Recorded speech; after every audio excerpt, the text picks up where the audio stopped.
अच्छा, तो सुनिए थोड़ा ध्यान से, ठीक है। भजन से तो 127 इस घर के लिए हम लोग दुआ कर रहे हैं, प्रार्थना कर रहे हैं। यही है पूजा पाठ, समझ रहे हैं। यदि घर को यहोवा ना बनाए तो उसके बनाने वाले का परिश्रम व्यर्थ होगा। यदि नगर की रक्षा यहोवा ना करे तो रखवाले का जागना व्यर्थ होगा।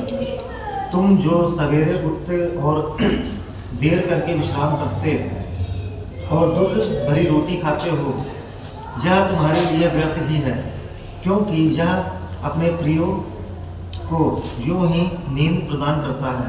देखो, लड़के यहोवा के लिए हुए भाग हैं। गर्भ का फल उसकी ओर से प्रतिफल है। जैसे वीर के हाथ में तीर, वैसे ही जवानी के लड़के होते हैं। क्या ही धन्य है वह पुरुष जिसके अपने तरकश को उसने भर लिया हो। वह फाटक के पास शत्रुओं से बातें करते संकोच ना करे। तो ये जो वचन है ना, अगर घर को अगर परमेश्वर नहीं बनाता तो घर में जो घर का जो बनाने वाले परिश्रम जो किए वो व्यर्थ है। तो ईश्वर बनाता है, ईश्वर हमें शक्ति देता है, ईश्वर हमें समझ देता है। और यीशु मसीह राजकुमारी जब से एक घर का नींव रखे तब से मुझे फ़ोन कर रहे हैं और हम लोग प्रार्थना कर रहे हैं और हर एक चीज़ हो रहा है यहाँ पर और वो मुझे बता रहे हैं और हम प्रार्थना कर रहे हैं। और आज कंप्लीट होकर देखा तो हमें बहुत अच्छा लगा। जब वीडियो भेजे थे तो हमें इतना नहीं समझ आ रहा था, पर जब आंखों से देखा तो हमें सच में मेरे दिल को बहुत तसल्ली मिली और मैं बहुत खुश हुआ, क्योंकि इनके जीवन को मैंने देखा। बहुत सालों से हम जानते हैं और शायद कई सारे लोग आप मुझे जानते होंगे, पता नहीं, बट मैं आप लोगों को नहीं जानता हूँ, पर आज जान गया हूँ। और परमेश्वर बनाता है घर को और स्थिर भी करता है और घर में जो रहने वाले लोगों को शांति, चैन की नींद और ब्लेसिंग करता है। और एक जगह पे कहता है कि परमेश्वर घर का देखभाल करता है, रखवाला है। कोई भी अंधकार की शक्ति, कोई भी शैतानी शक्ति इस घर में प्रवेश होने मत दो ना। ये घर परमेश्वर की ओर से आपको आशीषित है और परमेश्वर की उपस्थिति इस घर में रहे हमेशा। और इस घर के द्वारा परमेश्वर को काम करने दो, आत्माओं को जीतने दो। आने वाले दिनों में बहुत से आत्माएं नरक से, मृत्यु से, अंधकार की साम्राज्य से बचेंगे इस घर के द्वारा। इस घर में नमक और ज्योति हमेशा है। नमक क्या करता है? स्वाद लाता है। फीकेपन में स्वाद लाता है। ज्योति क्या करता है? अंधकार को दूर करता है। पानी का कोई टेस्ट नहीं होता ना। अगर पानी में आप थोड़ा नमक डालेंगे, पिएंगे तो कुछ टेस्ट आता है ना। थोड़ा शक्कर डालेंगे, मतलब चीनी डालेंगे तो टेस्ट आता है, करेक्ट। उसी प्रकार इस घर में शायद पहले पानी था, बट अब मिठास आया है और वो मिठास परमेश्वर ने लाया।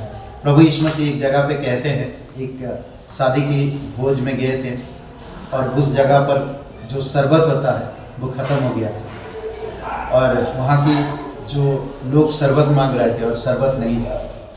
तो यीशु ने बोला कि भाई मटके कुछ लेकर आओ, और 6 मटके लाए थे, बड़े बड़े 40 लीटर का कम से कम पानी रहेगा एक एक मटके में।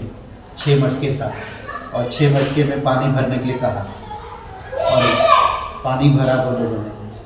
और फिर यीशु ने उसको आशीर्वाद दिया और कहा कि आप जाके परसो। तो बेस्ट शरबत था। वैसे कहते कि इजराइल के अंदर ऐसे शरबत कहीं नहीं दिया था, किसी ने भी किसी की शादी में नहीं दिया था। इतना बेस्ट था, पानी से भरा गया और वो शरबत बाहर आया। परमेश्वर आपके जीवन से अद्भुत काम करेगा, करेक्ट राजकुमारी जी। इस घर के द्वारा शांति, प्रेम, आनंद और परमेश्वर की उपस्थिति हमेशा रहेगा। आमीन। आइए प्रार्थना करते हैं। दयालु और करुणामय परमेश्वर पिता, स्वर्ग और पृथ्वी बनाने वाला, तेरे दूतों के द्वारा इस घर को पहरा देना और तेरी ज्योति इस घर में हमेशा चमके। अंधकार में जो बसे हुए नगर, बसे हुए दिल, बसे हुए आत्माएं वो ज्योति में आ सके। प्रभु यीशु, तू जीवित परमेश्वर है, तू मुर्दों को जिलाता है, बीमारियों को चंगाई देता है और तू जिनकी आंखें बंद है, अंधे हैं, उनकी आंखें तो खुलता है। जो लोग कभी सुन नहीं सकते थे उनको सुनने के लिए तूने शक्ति दिया है। जो लोग कभी बोल नहीं सकते थे उनकी मुंह खोला है। प्रभु यीशु, तो बहुत सालों तक लोग बीमार रहने वाले लोगों को तो चंगाई दिया है। यहाँ पर सभी लोगों के लिए इस घर के द्वारा बहुत से लोग आशीष पाए, बीमारी से चंगाई मिले, आपको जान सके, उद्धार को समझ सके। आप मदद करिए।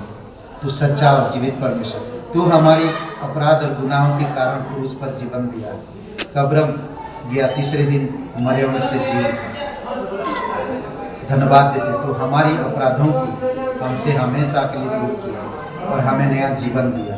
प्रभु यीशु, इस घर में तेरी उपस्थिति हमेशा बनी रहे। आने वाले दिनों में अद्भुत काम हो पिता। कोई पास्टर, कोई लीडर, कोई मिशनरी बनकर इस घर से जाए। प्रभु यीशु, आप सहायता करो, आप मदद करो। विश्वास के साथ प्रार्थना करते, यकीन करते तू हमारी प्रार्थना सुन ली और यह प्रार्थना हम सर्वशक्तिमान हमारे उद्धार करता यीशु नासरी के नाम से मांगते हैं। आमीन, आमीन। Thank you.